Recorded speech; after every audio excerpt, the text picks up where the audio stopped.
How do? Paul here, and this is one of my favorites. Not necessarily for the song, but, well, for the meaning. 25 or 6 to 4. What is it? What is with those numbers? 25 or 6 to 4 by Chicago. What does it mean? Malfunctioning calculator, lottery numbers, drug slang? Well, I'll get to it. Like this went to number 4 in the United States, and it climbed up to number 7 in the United Kingdom. One of the oddest titles of the rock era. Man, there have been some strange ones. But like most Chicago songs, this one features a lot of horns, which is always good. That's kind of, I don't know if it's their trademark, but they use it a lot and it works for them. This one is still a favorite by marching bands everywhere because of that, and, well, because it's a good song. This is a song that seems to have a deep, profound meaning. It doesn't. The common assumption is that this is a song about LSD. It's not. There are people that will fight tooth and nail to prove that this must be a drug trip, but it isn't. No. Just another in a long line of 60s and 70s songs that people think are about drugs, but they're mistaken. So what is it about? What is 25 or 6 to 4? What does it mean, huh? This is actually the simplest thing a song can be about. It's about trying to write a song. Yeah, and staying up all night, struggling to come up with words and lyrics. So how does 25 or 6 to 4 fit? Well, it really does. Yeah, that's what time it was when Robert Lamb finally finished writing the song. He meant it as 25 or 26 minutes until 4 a.m.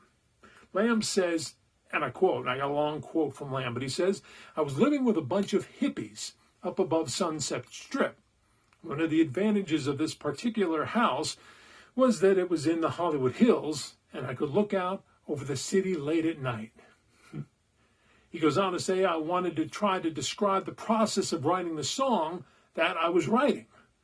So, waiting for the break of day, searching for something to say, flashing lights against the sky." Well, there it was, and that's exactly what he was doing. There was a neon sign across the city. He goes on to say, quote, "That song came from the fact that it was 25 or 6 minutes to 4 a.m. in the morning when I looked at my watch. I was looking for a line to finish the chorus." So, I mean, whatever works, and it seems to. He went on to say that most songs that were written, especially in the early days, whenever he got them to the band and started rehearsing them, that's when the songs took shape. Once the guys, meaning the rest of the band, was told of the lyrics, then there was definitely a lot of raw material. A thought was a song when he wrote the words down, and he was quoted as saying, "I wrote the changes down and brought the charts to rehearsal, but it wasn't really a song until they all played it." So I guess he was saying he was going to change a few things, but then he said, you know what, leave it, 25 or 6 to 4. There you have it. No drugs, no calculator, no lottery numbers. Just the dial on a clock. And not those fancy digital ones that the kids use nowadays. This had a dial on it. By the way, this wasn't the first or last time a song was written about writing a song. Matter of fact, Natasha Bedingfield even reached number 1 with a song about not being able to write a song in 2004 called These Words. But that's another video. Anyway, feel free to comment, like, and subscribe. I'm going to go try to figure out all the stuff I just said.